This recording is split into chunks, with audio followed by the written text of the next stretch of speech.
चौहान वंश की एक नई सीरीज में आप लोगों का स्वागत है। आज हम इसके कुछ इम्पोर्टेंट फैक्ट के बारे में बात करेंगे। इसकी स्थापना 551 ईस्वी में वासुदेव चौहान के द्वारा की गई, जिन्हें चौहानों का आदि पुरुष भी कहा जाता है। वासुदेव चौहान के द्वारा सामर झील का निर्माण भी कराया गया और यह क्षेत्र सपालदक क्षेत्र के नाम से जाना जाता है। और इस क्षेत्र की जो राजधानी थी वह अही छत्रपुर, जो वर्तमान में नागौर में स्थित है। और इसी वंश में सबसे प्रतापी जो शासक हुए हैं विग्रहराज सकिड, जिन्हें आरंभ के चौहान शासकों में सबसे प्रतापी शासक कहा जाता है। और इन्हीं के समकालीन गुजरात के मूलराज थे। विग्रहराज और मूलराज के बीच एक युद्ध हुआ और इसमें मूलराज की पराजय हुई, और इसकी जानकारी हमें हर्ष के अभिलेख से प्राप्त होती है। अब हम बात करते हैं अजयराज, जिनका 1105 ईस्वी से 1133 ईस्वी तक शासन रहा। इन्होंने अजमेर शहर की स्थापना की और इन्होंने अजमेर शहर 1113 ईस्वी में बसाया, बेटली की पहाड़ी पर, जहाँ पर अजमेरी दुर्ग भी स्थित है, जिसे गढ़ बेटली या राजस्थान का जिब्राल्टर भी कहा जाता है। जो अजमेरी दुर्ग है इसको तारागढ़ भी कहा जाता है।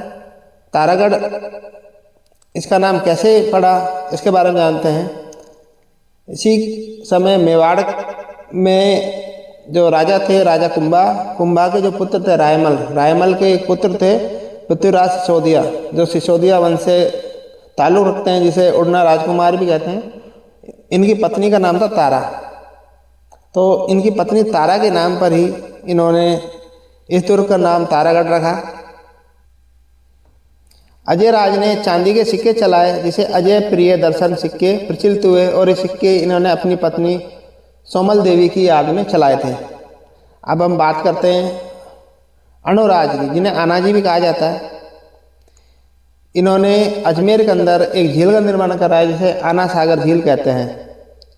और इन्हीं के समकक्ष मुगल वंश जो हिंदुस्तान में पनप रहा था, जिसके संस्थापक बाबर के पुत्र हुमायूं के पुत्र अकबर, जहांगीर, शाहजहां। एक बार जहांगीर अजमेर आए, आना सागर झील देखी उन्होंने, और उन्होंने यहाँ पर एक सुभाष उद्यान, जिसको दौलत बाग भी कहते हैं, उसकी स्थापना की। जहांगीर के बाद उसके पुत्र शाहजहां भी यहाँ पर आए और इन्होंने बारादरी का निर्माण कराया। अनुराज जी ने पुष्कर में वराह मंदिर का भी निर्माण कराया।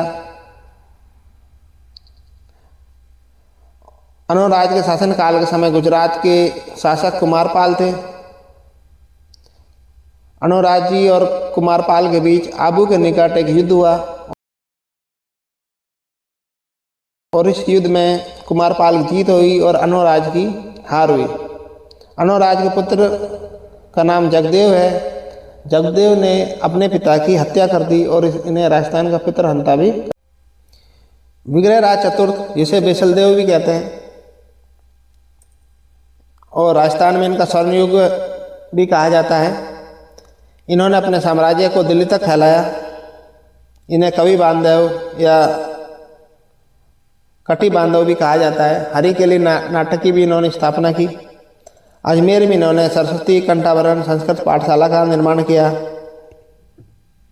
और इसी समय 1192 ईस्वी में तराइन के सेकंड वार में मोहम्मद गोरी ने पृथ्वीराज चौहान को हराया था। और मोहम्मद गोरी का एक गुलाम था कुतुबुद्दीन ऐबक। कुतुबुद्दीन ऐबक ने इस पाठशाला को तोड़वाकर 2.5 दिन का झोंपड़े का निर्माण कराया, और उसी 2.5 दिन के झोंपड़े पर एक उर्स का मेला लगता है, जो पंजाब शाह संत की याद में लगता है। अब वापिस आते हैं विग्रहराज चतुर्थ पर। इन्हें नरपति नाले, इनका एक महाकाव्य था जो विशलदेव द्वारा निर्मित था। एक सोमदेव जो ललित विग्रह द्वारा निर्मित था।